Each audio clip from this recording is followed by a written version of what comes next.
RSS मानहानी प्रकरणात राहुल गांधी भिवंडी कोर्टात हजर. काँग्रेस प्रदेशाध्यक्ष हर्षवर्धन सपकाळ नवे जामीनदार.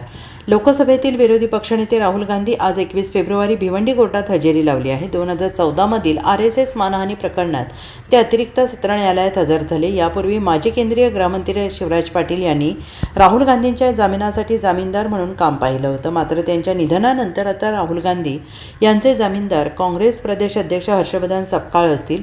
राहुल गांधी दिल्लीहून एअर इंडियाच्या विमानाने मुंबईत आले. मुंबईहून ते रस्त्याने भिवंडीला न्यायालयात पोहोचले. त्यांनी मुख्य दंडाधिकारी न्यायालयात हजर राहत नवा जामीनदार दिला. दरम्यान राहुल गांधी यांना भाजप कार्यकर्त्यांकडून काळे झेंडे दाखवण्यात आले आणि यावेळीच पोलिसांनी हस्तक्षेप करत त्यांना रोखले. राहुल गांधी यांच्या दौऱ्याच्या पार्श्वभूमीवर ठाणे पोलिसांनी न्यायालय परिसरात कडेकोट बंदोबस्त ठेवला होता.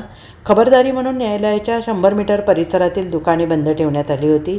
सुनावणीनंतर राहुल गांधी पुन्हा रस्त्याने मुंबई विमानतळाकडे रवाना झाले. भिवंडी कोर्टातून बाहेर पडल्यानंतर राहुल गांधी यांचा ताफा भिवंडी शहरातून बाहेर पडत असताना भिवंडी शहरातील नागरिकांना हात दाखवत त्यांनी अभिवादन केले. भिवंडी न्यायालयामध्ये आले होते. आज राहुलजी भिवंडी न्यायालयात आले होते. आज त्यांच्या जामिनासाठी महाराष्ट्र प्रदेश काँग्रेस कमिटीचे जे प्रेसिडेंट आहेत हर्षवर्धन सपकाळजी, आज आम्ही त्यांचे बेलचे पेपर माननीय भिवंडी न्यायालयासमोर प्रस्तुत केलं आणि कोर्टाने ते ऍक्सेप्ट केलेलं आहे.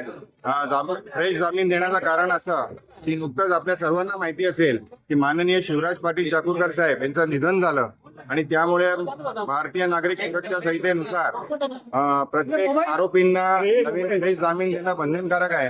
त्यामुळे आपले भिवंडीचे न्यायाधीश वळसे साहेब यांनी तसा आदेश दिला की तुम्ही नवीन जामीन द्यावा आणि मग न्यायालयाच्या आदेशाप्रमाणे व भारतीय नागरिक सुरक्षा संहितेप्रमाणे आम्ही फ्रेश जामीन आज सबमिट केलं आणि भिवंडी न्यायालयाने ते ऍक्सेप्ट केलेले आहे. सदरचं प्रकरण हे हिअरिंगला आहे आणि आज साक्षीदार नंबर 2 अशोक सायकर यांची उलट तपासणी होणार होती.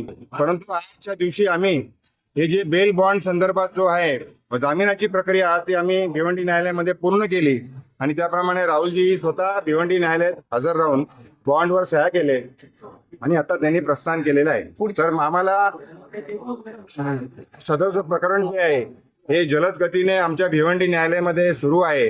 सर्वोच्च न्यायालयाच्या निर्देशानुसार भिवंडी न्यायालयामध्ये हे जलद गतीने सुरू आहे.